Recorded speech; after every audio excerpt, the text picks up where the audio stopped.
Welcome to Jolene's Book and Writers Talk podcast, sponsored by Southern Dragon Publishing. I'm your host, Jolene, and today we're excited to have author JoAnne Spiller with us. JoAnne brings a wealth of experience to her writing.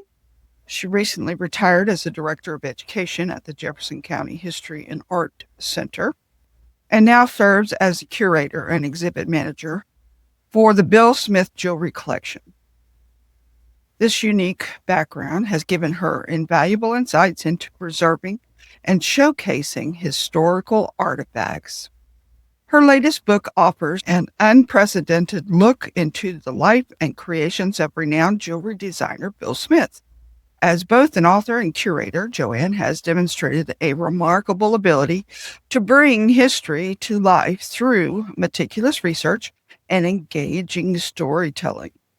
In today's episode, we'll explore JoAnne's journey from educator to author and curator. We'll discuss how her work at the History and Art Center influenced her writing and how she balances her roles as an author and as the custodian of Bill Smith's legacy. JoAnne will share insights into her research process, the challenges of compiling such a comprehensive work, and what drew her to Bill Smith's fascinating world of costume jewelry and fashion history. You can find JoAnne's work on her website, joannespiller.com, and follow her on various social media platforms, including Instagram, Facebook, LinkedIn, and X. Join us as we uncover the story behind the book and get to know the dedicated author and curator who's bringing Bill Smith's extraordinary legacy to light. Hello, my name is JoAnne Spiller, and I am the author of the book Visionary Designs by Bill Smith T. And it is a book that has taken me 4 years to research and publish. It started out as a work project during lockdown and COVID.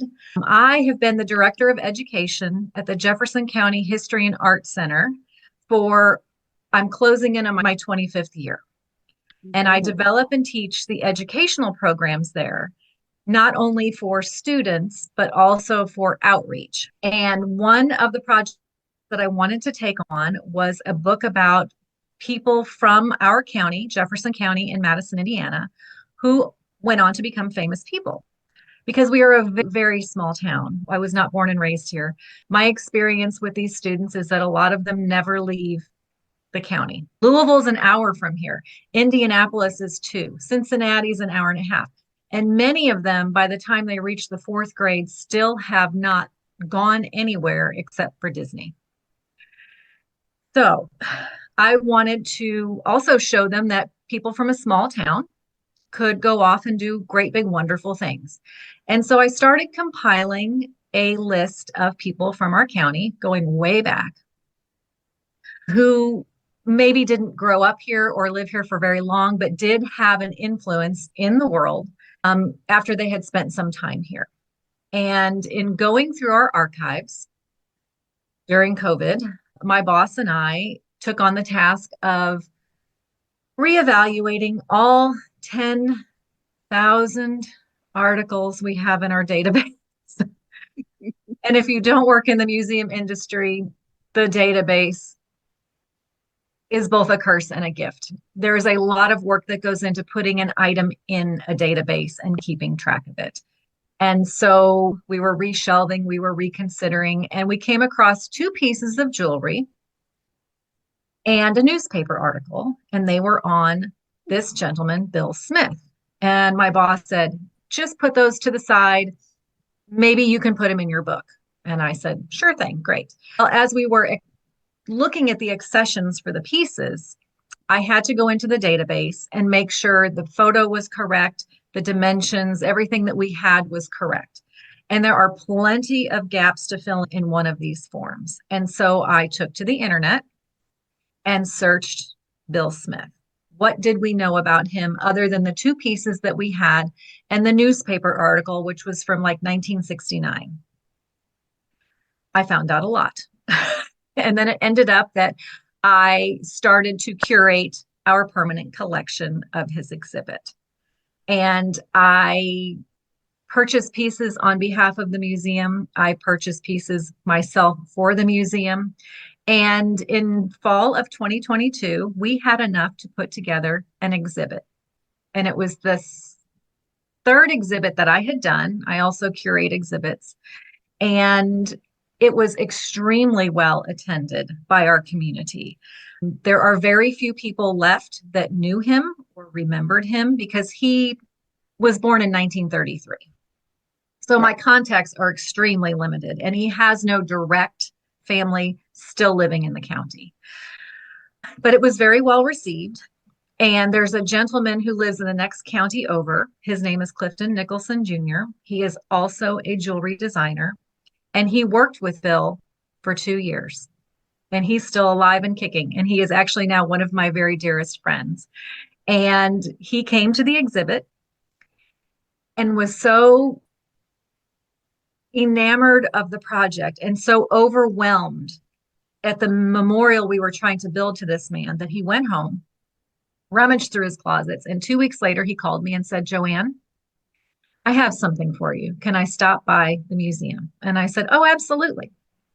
He comes in with a shopping bag, like one of those great big double paper shopping bags, full of jewelry. And many of them were Bill's original designs. I get chills still thinking about it right now. And he said, I have been hanging on to this bag of jewelry since 1970. And he said, I think this is the best place for it. And so he gave us some amazing things that I have not seen in the wild in my 4 years of scouring since then. That was a gift to us. And he has continued to support me in this journey. And he has been a person that I can contact and say, what do you think about this? Would this be his? Or did you carve this mold? Or did you work on this project? And he's been very instrumental in that. I'm extremely thankful for that. I built the collection enough that it has now become a traveling exhibit. And it was recently at the Fort Wayne Museum of Art. And that's the first time our museum has ever loaned anything to anyone for any reason. And so now part of my job is to shop that around. In addition to promoting my book, which is about his life, my job is also about promoting the exhibit. But this book was a 4-year work of heart. I went to New York twice. I talked to a dear friend of his that's still alive that lives in England. Her name is JoAnne Jenkins. And she sent me photos of the pieces he did specifically for her. I talked to John Haggins, the clothing designer, before he passed away. Unfortunately, he died quite unexpectedly before our scheduled meeting in 2023. He had an accident and I never did get to speak to him again, but he and Bill had been very, very close friends for many years. And that would have been such an important conversation to have with him because, as I said, there aren't many people alive that still know him. Bill left Madison when he graduated high school in 1951, and he never returned. There were plenty of reasons for that, but he never felt comfortable coming back. But you know what? He made it big. He attended college for 3 semesters at IU, Indiana University in Bloomington, and then he went off to New York. And from there, he started designing for models and socialites. He did costume jewelry for the production of Coco, which starred Katharine Hepburn. He designed all of the jewelry. He designed the jewelry for the lead female in A Warm December. And I cannot remember her name, but she starred with Sidney Poitier. And he has pieces at the Met, which I got to see firsthand in New York. They got me behind the scenes and I could actually see the 3 pieces. He has pieces at the Philadelphia Museum of Art, and he has a piece in the Yale Art Library. He really was a big deal, but he died in obscurity. Yeah. Yes. So I spent the 4 years researching. I have more than 900 newspaper articles and more than 175 fashion magazine photos. They sought his designs for magazines. He was on the cover of magazines. So he was really a big deal. And so the fact that he died without any heirs, his sister passed away shortly after he did. He had a couple of adopted nephews. One of them passed away before Bill did. And so he doesn't have that family base where I could talk to them and get information about what he was really like. So the few people that I have been able to interview have been extremely instrumental in filling in the blanks. But this project was meant initially to be part of a bigger project for students so that they could have some inspiration in their lives. And it just turned into a standalone project. I still have to finish the other book. I'm still obligated to finish that other book, but this one just spoke to me. And it has been a wonderful journey learning about him and his life. And I have had community members, members from the Black community, which in Madison is still extremely small. I've had them come up to me and say, "We are so happy that you have taken on this project. It is so important. It needs to be told. He needs to not be forgotten. His legacy needs to be held here." And so to that effort, there are other projects I'm doing in town that hopefully will be accepted and further highlight his work so that more people can learn about it. I'm doing a talk at our local library for Black History Month, so I'm super excited about that. But my job is to promote any and all things Bill Smith. And I always wear a couple of pieces of his. I wore this one on New Year's. This is one of the ones that was on stage with Katharine Hepburn, not this exact one, but this is a replica of the one that she wore. His stuff was great, big, bold. How about this ring? Yeah. And so it was big, it was masculine, very masculine. A lot of his stuff has almost a masculine feel to it. And he meant for his stuff to also be sculptural or artwork. There are many pieces in his collection that could just be a standalone. You take it off the belt and you prop it up on a little easel and it's an art piece. And he meant for his things to be worn in as many ways as possible. And he meant for things to be made out of unconventional materials. So that has been my project, bringing his story to life. And you can tell I'm extremely passionate about it. It's been tough as an indie author to promote a non-fiction book that is such a specific audience. But the people that I have talked to who collect his pieces and who have loaned me images for this book, because I didn't have enough of my own personal stuff for the museum to make a book. But there were auction sites from all over and museums from all over that loaned me the photos so that I could use them for this book. And the people that I talk to say, this is an important story. And why hasn't it been told before? And I say, I don't know, but I'm willing to take it on now. And I'm super excited to be doing it. So I'm excited to come to Florida and bring a little bit of Bill with me. I usually wear a couple of pieces so people can see in real life what they look like. Because in a photo, you can't really tell. You don't know the elephant is like 4 by 5 inches unless you see it in person. You look at it in the book and you're like, oh, she enlarged that so you could see the detail. No, it's almost to size in the book. It's almost the exact same thing. And I'm excited to be able to show images of things that I couldn't put into the book because I couldn't afford it. Magazine photos are extremely expensive and I had no budget. Some community members stepped up and donated items for the museum. The Order of the Eastern Star donated funds for a photo from, I think it was Harper's Bazaar. I'm probably wrong. So I could have a picture of one of his early pieces in the book. They paid for that. And Ohio Valley Celtic Society did a fundraiser, and we received part of those funds in order to publish this book. So this has been a real community outreach effort to get this thing out there. And at one point, I was number 11 on Kindle. So I was excited about that. The ebook. Oh, yeah. That's very good. And the highest I've been for my print book is 89. So, and I'm sure like every other author, we're constantly Googling our ratings to see where we are. I've sold more than 100 books, which is pretty phenomenal and I find very flattering. And a lot of our community came out for that, for my book signing. They may not have been super interested in Bill or his story, but they knew it was important for the community and wanted to support that. And so they do. And I've also created a catalog of the work for the museum. The pieces that we have at the museum can be viewed on our museum website or my website. There's a tab JoAnne at JoAnneSpiller.com has a link to the interviews I've done, the people I've talked to, and the catalog that the museum owns. I have my own personal catalog of items, obviously, but I don't make that public. I don't need anybody coming to look for them at my house. But I am an ardent collector of his work as well. But I just want people to be able to see it. And I had a lovely email from a woman, and she said, I bought your book. I loved it so much. And she's a costume jewelry collector. And she said, I got online and bought a piece. She goes, I was so excited. I bought a piece. She said, I can't wait to start collecting. And I'm like, drat, there's another person that is going to be in competition with the things that I need to buy for the museum, because I'm still curating their catalog. But it's nice to see that enthusiasm take off with other people.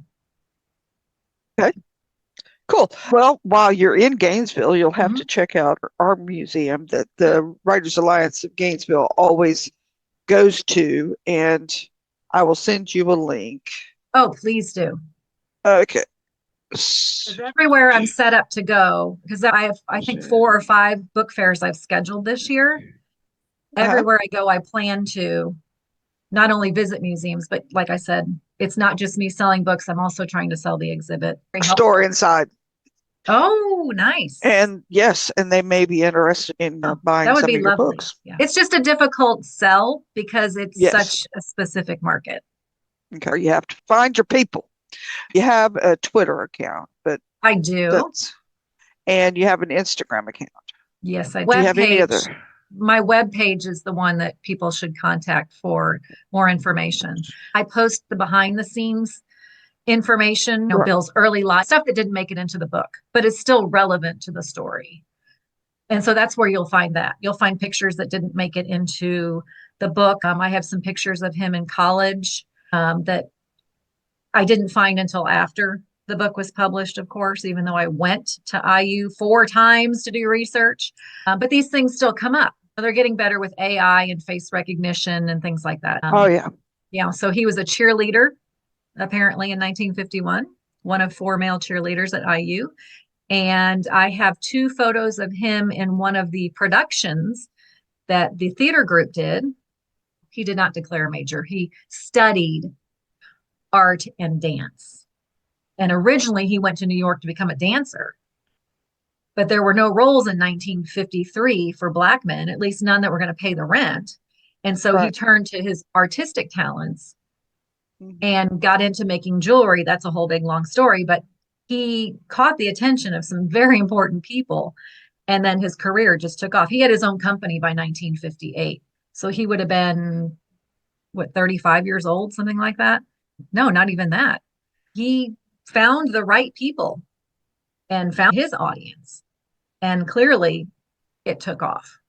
All right, just a suggestion, you may want to choose one of those video styles, social media accounts, and start posting your tidbits, even if it's just 20 seconds and a photo and a little story and a clip, and then refer back to your website. Once you establish yourself on a social media, you'll find people who will want to see your stuff and learn more about Bill. And that's the only way to do it. Yeah, I know. Sorry. You can hire somebody. No, and I hate marketing. I hate it so much. I'm not a self-promoter. And so it's difficult for me to do that. I'm willing to talk to someone individually, but that whole constant social media, it exhausts me. But I do need to be more focused with that for sure. I would suggest start building on YouTube because one, that's a little bit, it's not so much in your face, and you can do a variety of shorts under a minute and then do the longer form when you're featuring a position. And it's just you talking to people and they find you. But the key is your hashtags. You got to start establishing your hashtags. So that's my advice today. Thank you. You said that you had to purchase photos from magazines, from old magazines. Is that right? They're not out of copyright? Anything before 1955 or, they only get so many I am finding that, see, Getty owns most of the images. Ah. See, it's not Jolene Ah. themselves, it's Getty. Getty Okay. owns the images, or iStock, or some other company now owns the copyright. And let me tell you, I had to learn a lot about copyright. I had to learn how to use a book writing program. I had to learn how to use Photoshop. Right now, I'm doing video. I have to learn how to do that. It's a huge learning process. But yeah, concerning copyright, like for instance, there are many advertisements, like newspaper advertisements, that showcased his work. And I had to approach the archives, whoever owned the archives of that particular newspaper, and ask for permission to use the image. Some newspapers said, who cares? It's from 1960. Take it. We don't care. Others said, for a small fee. And some of them I paid probably $60 for. But they were so important to have for the story. I had to really consider my $0 budget and where I was going to spend that money, because a lot of his jewelry is authenticated through advertisements and through these magazine photos. Because while he worked on his own, he had a signature on the cartouche, the flip side that, the little signature on the back. And his original one was a capital S, an ST for Saint, and a capital J for Jacques. So it was Smith St. Jacques was his original company. Then he designed for Richelieu, the false pearls company that was huge. And he actually was one of the very first people to be able to put his name on specific designs ever. And he was the first Black vice president of Richelieu. He was the youngest vice president of Richelieu. And he was the first Black Coty winner for jewelry design. So he has a huge number of firsts to his name. So I needed those specific items to show authentication if it wasn't signed by him, because not all pieces are signed by him. This lion right here is one of his collection. It's just signed Richelieu on the back. It doesn't have it doesn't have the same as my butterfly. But I know he designed it because I have a sketch and an article that says he did. Oh. So that's why those things were so important to budget for in the book. And that's why collectors are excited, because they can now say, oh, she's already done the work. Here is not signed by him, but there's an advertisement that I have that says he designed this piece. And his sketch is right there with it. And so you can verify it. And that makes it more valuable. It's called a book piece, and people love that kind of stuff, people that collect costume jewelry. It was important to me to have those images so that we could confirm that they were his. I have a bangle bracelet. There's no way you could put a signature on it. And so what I needed was the photos. And that's just the way that I verify things. It's not cheap. If I wanted to put every single ad and magazine article in here that I wanted to, the photos, it would be $20,000 easily. And I don't have the budget for that. Nobody has the budget for that. So that's why I try, when I go to other signings, to bring pieces that you're not going to see in the book, to bring images you're not going to see in the book. And that is my intent with my blog when I get better at it, is to show you things from behind the scenes so that people can have a deeper understanding of exactly what it took to put this thing together. It took a lot of work. My husband sent me to New York twice. He's a fabulous person. I met some really great people. Like I said, I got to go behind the scenes at the Met on a day they were closed. It was like the movie Night at the Museum. Have you seen that with Robin Williams? Oh, yes. We walked right by the Neanderthals going to the basement to see the climate-controlled archives, and it was the most fascinating thing. And so I've met a lot of fantastic people that have worked with me on this project, and I've been extremely thankful for every single one of them, because this book would not have taken the shape it did if people hadn't taken the time to talk to me and guide me and show me their resources and so forth. It's a community project, and that's why I have a hard time marketing it as myself, is because I know it wasn't just me. My thank you list is 100 people long. So, And just think, every one of those stories could be a tidbit on yes. YouTube. Yeah. Gain more It's so followers. exhausting, though. It is, and it takes time to learn all that. Do you have a newsletter set up on your blog, on your website? Not yet. You're making me feel like a slacker. There's certain things that you can do. One of them is come up with at least 10 different hashtags that pertain to your book and that subject. And by golly, if you have a PDF of your book, you can upload it to, I know AI, you probably don't want to hear this, but the AI will read your book real quick and give you suggestions. You need suggestions for hashtag. That's what I usually, it helps me a lot to organize. And then you say, hey, I want to promote this book. Give me a 30-day list of what I should post with the hashtags and the captions. And there you go. You just throw your pictures in and start. So Canva is a very good product to help you out. It works for fiction and nonfiction authors alike, but it allows you to create collages and add music and all that. So those are inexpensive tools to use. Canva's, I got the $15 a month one. I have Adobe. I have the professional suite because of what I do. I already those own things them. Okay, there you go. Take advantage of them because they have a similar product in Adobe that will help you out. Learning process. Watched a bunch of tutorials the other day because I've done video for work. When we were closed, I still had to do outreach programs with students. And so I just made short videos about different parts of the museum. I just needed to stay relevant. I did social media posts. It was like an interesting new photo I mean, it wasn't a bill. It was just so exhausting after so long. But now my boss will say, you're retiring at the end of May. Now is the time to get your act together and get this done. Hey, if you have children or grandchildren, say, hey, help me out here. Let's get this thing going. And they can sit there on their phones and just can share and comment and get you more followers and get you, because that's what you need. Oh, yeah, definitely.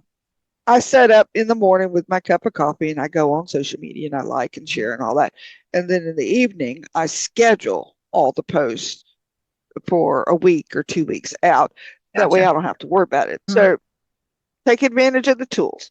Is there anything, any advice that you would give to somebody doing a nonfiction research biography kind of book to help them get going?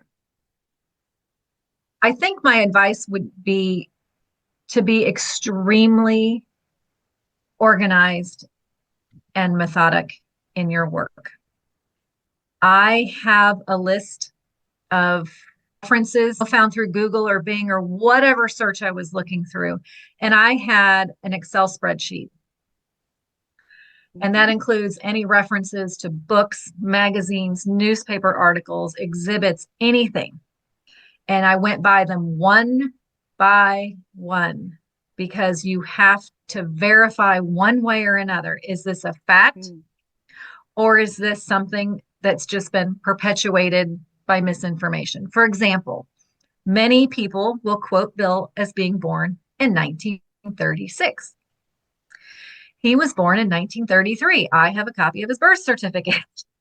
There you go. One person said it. And then, of course, this was back before Google. We're talking the 1950s. It just came through the Associated Press. And if there was something mistyped, it just went and the next person picked it up and took it as gospel.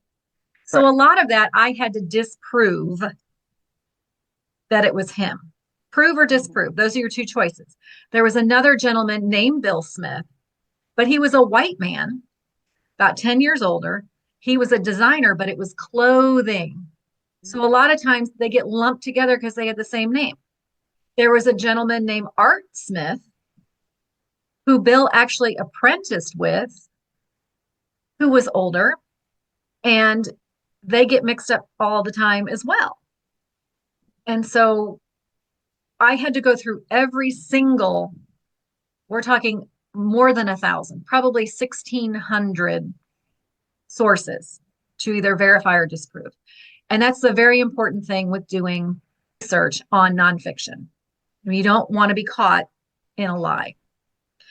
That's the hard part. And so there's a lot of things that are not in my book that I still have reference to, but as of yet, I've not been able to prove one way or the other. And I can't put something in my book if it is not true. I work for a museum. We're supposed to be telling you the truth, a history museum. It's all about the truth. There's a lot of stuff that is not yet in there and may never make it in there, depending on what further research shows me.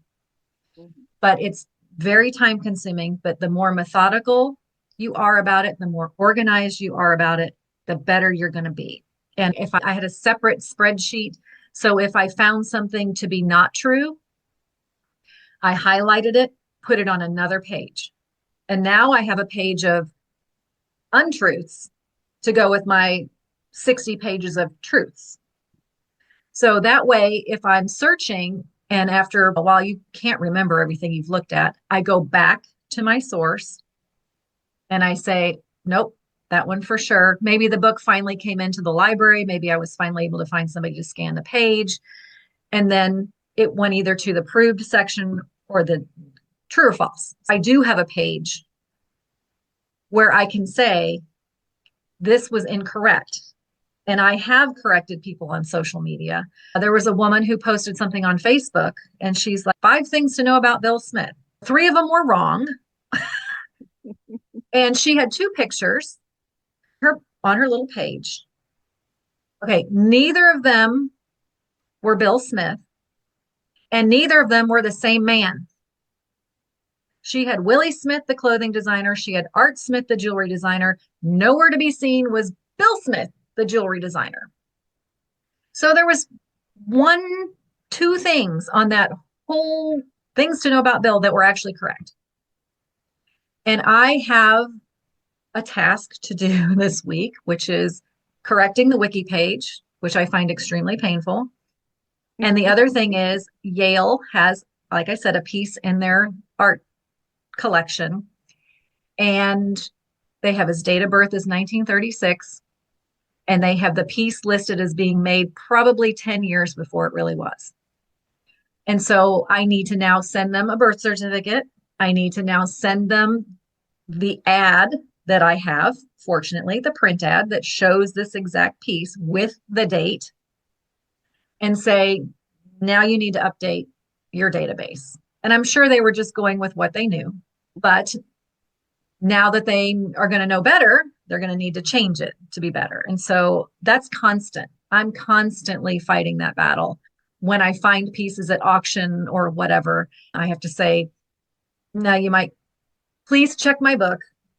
It's the African American division of the Smithsonian has 2 of my books. They requested 2.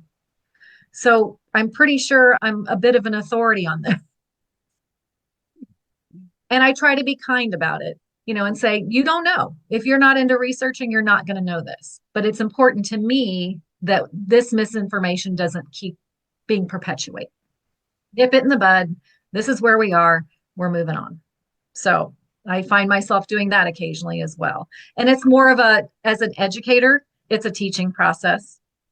If you aren't familiar, and I always say, I'm happy to supply the corresponding documents. You don't have to take me at my word. I'm happy to give you whatever proof it is that you need, but let's make this correct. I'm not out there nitpicking, but I'm out there correcting decades of misinformation. So I do what I can. That's all you can do. I want to thank you so much. And well, that was an interesting interview. I hope you enjoyed it as much as I did. If you did, we hope you will like, subscribe, comment, and share our post with your social media and your friends and family. If you're an author or anyone else in the book business and would like to be part of our podcast, we would love to have you. Check out the website, southerndragonpublishing.com, and there's a tab for the podcast. Check it out. We'll see you next time.